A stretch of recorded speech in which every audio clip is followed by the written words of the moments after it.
Definisi kemiskinan adalah keadaan di mana seseorang itu kekurangan sumber kewangan keperluan harian untuk hidup pada taraf yang minimum. Jadi, apakah pula kemiskinan bandar? Definisi kemiskinan bandar adalah di mana keadaan orang tinggal di bawah jumlah pendapatan tertentu di bandar dan mempunyai akses kepada infrastruktur sosial yang terhad.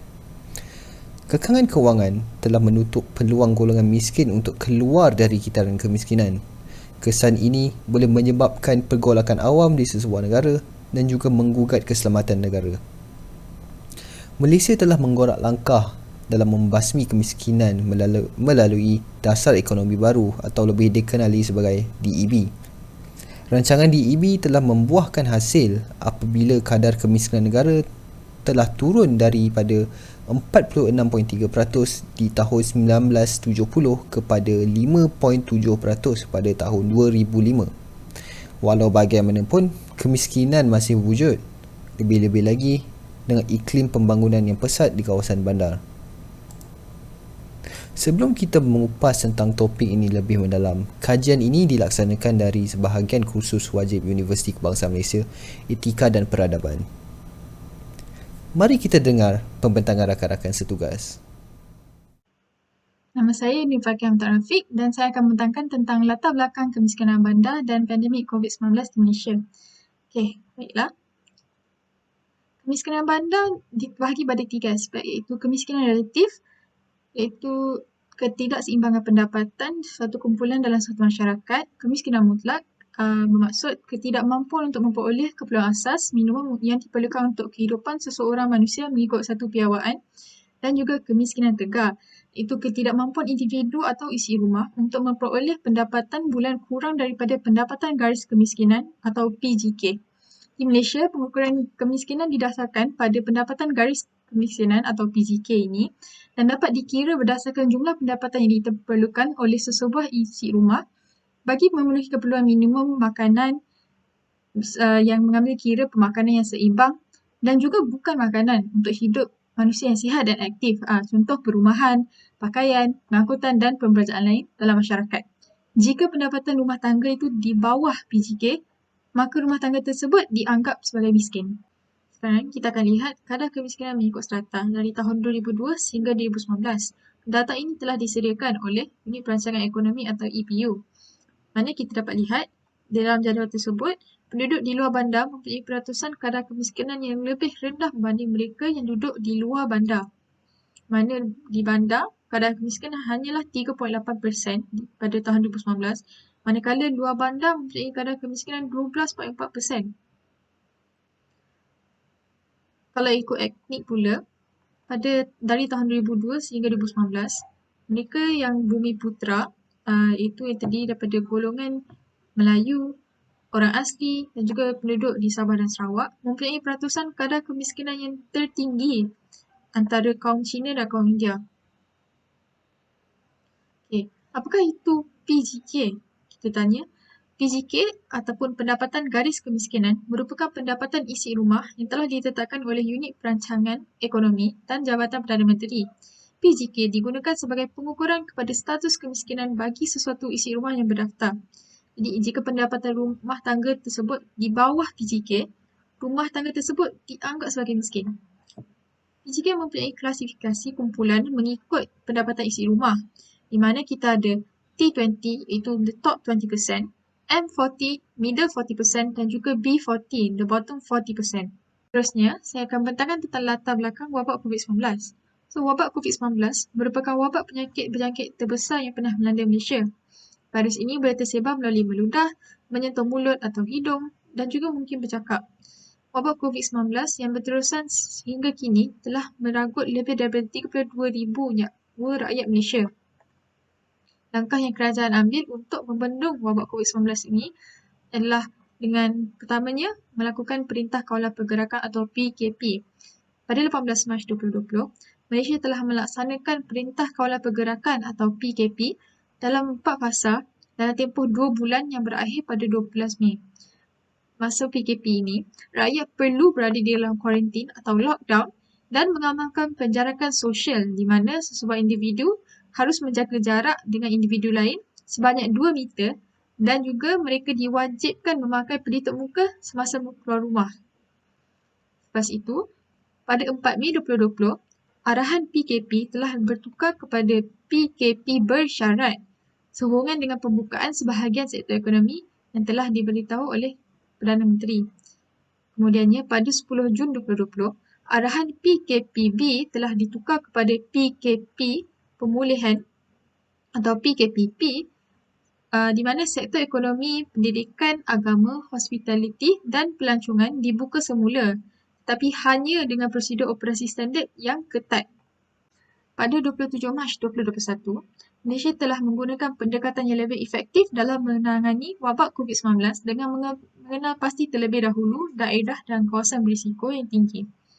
Seperti kita dapat lihat, terdapat zon hijau di mana daerah itu tiada kes, zon kuning di mana terdapat 1 hingga 40 kes pada satu daerah, dan akhirnya zon merah iaitu zon tinggi di mana terdapat 41 atau lebih kes di mana terdapat kes positif COVID-19.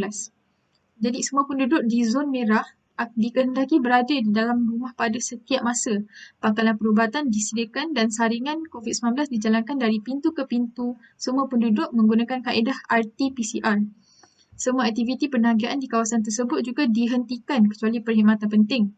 Pembekalan makanan juga disediakan oleh kerajaan dan juga semua pintu masuk dan pintu keluar pada sebuah kawasan itu dijaga dengan ketat untuk mengelakkan penyebaran COVID-19. Okey. Kemudiannya, objektif kajian. Objektif kajian ini dilakukan adalah untuk memberi penerangan tentang permasalahan dan isu yang dihadapi oleh golongan B40. Kemudian kita mahu memahami situasi norma baharu untuk Malaysia selepas pandemik COVID-19. Akhirnya, kita berharap untuk memberi kesedaran kepada khalayak ramai terhadap masa depan golongan mereka yang menghadapi kemiskinan bandar. Salam, saya Lam Wilong akan membentangkan bahagian permasalahan dan metodologi kajian. Permasalahan kajian, kenapa COVID boleh menyebabkan kemiskinan berlaku dalam bandar? Sebab pertama, kehilangan pekerjaan dan kekurangan pendapatan.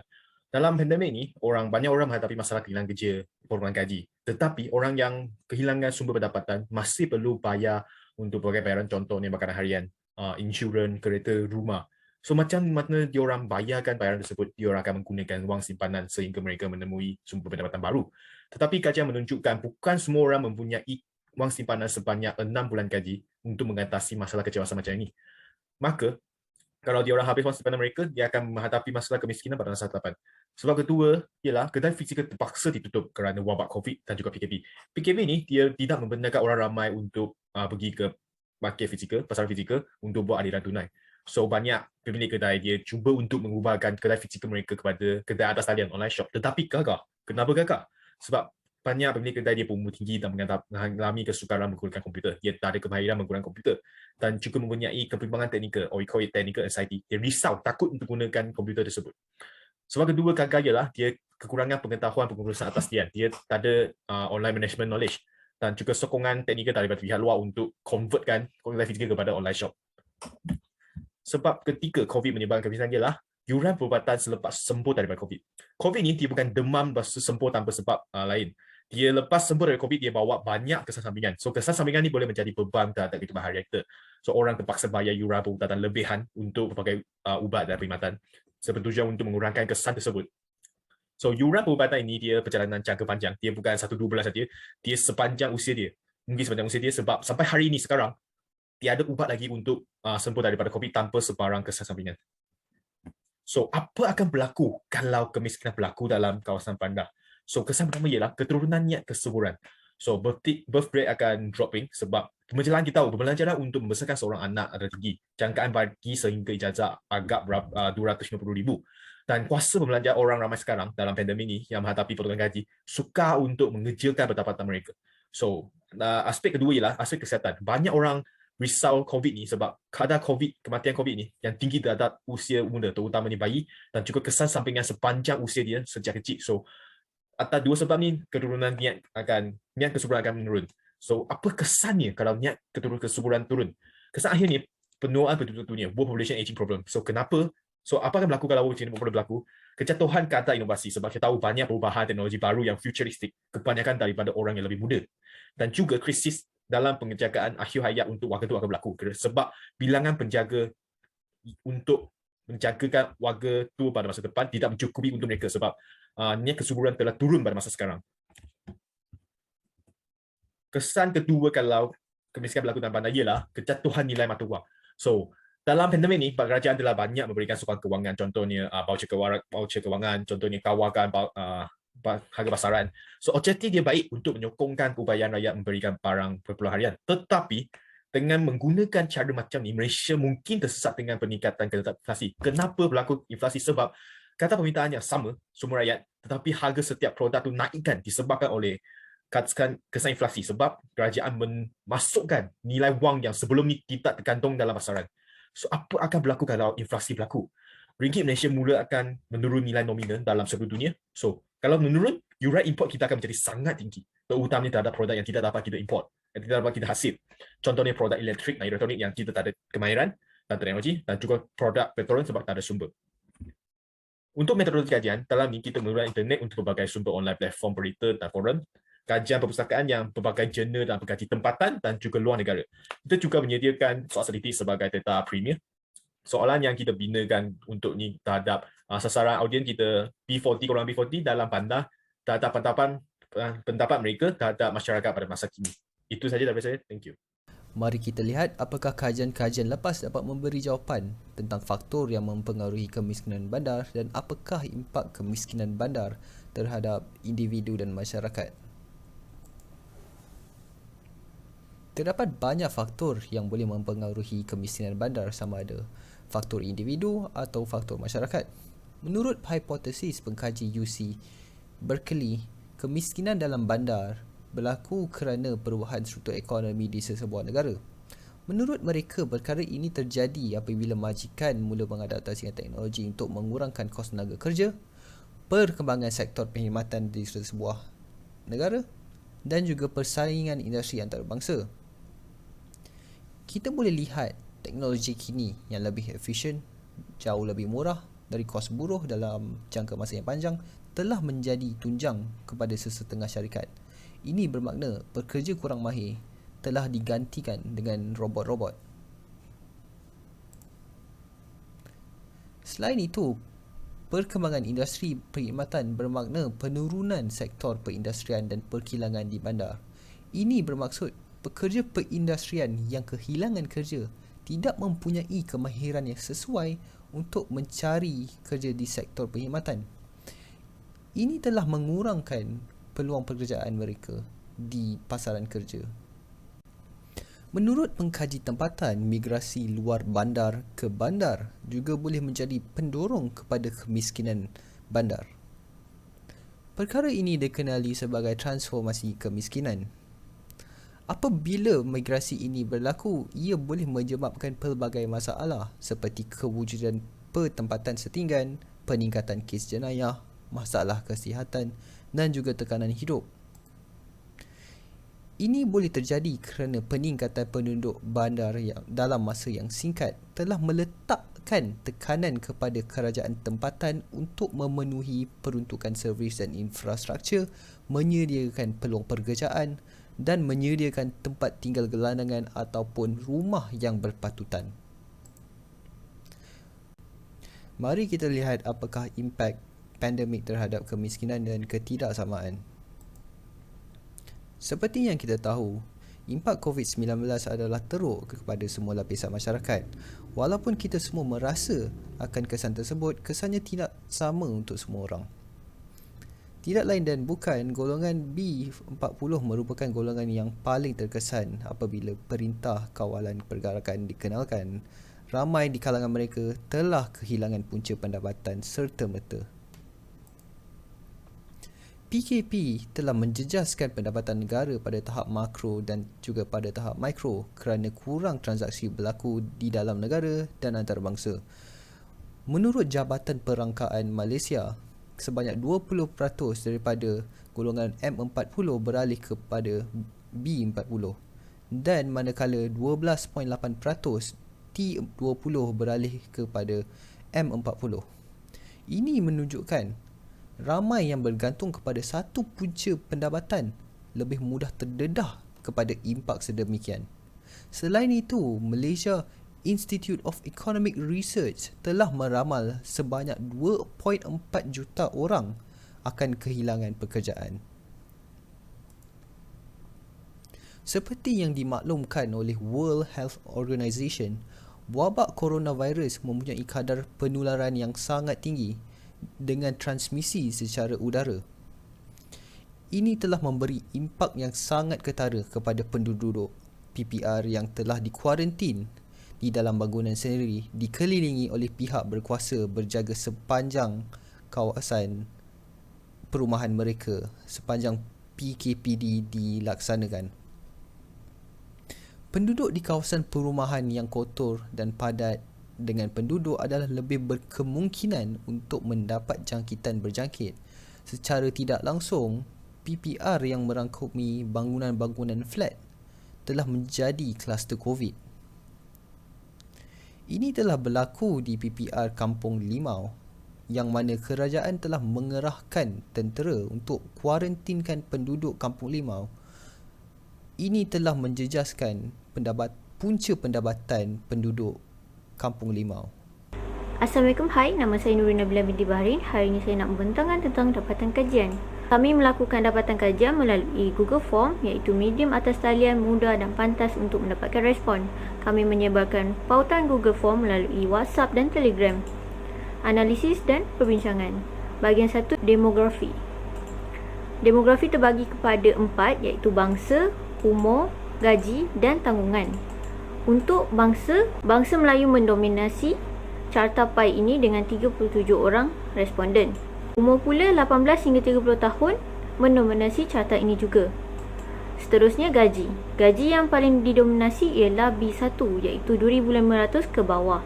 Selanjutnya ialah B2, B3 dan B4, iaitu semua dalam kategori B40. Seterusnya tanggungan adalah diri sendiri dan berkeluarga.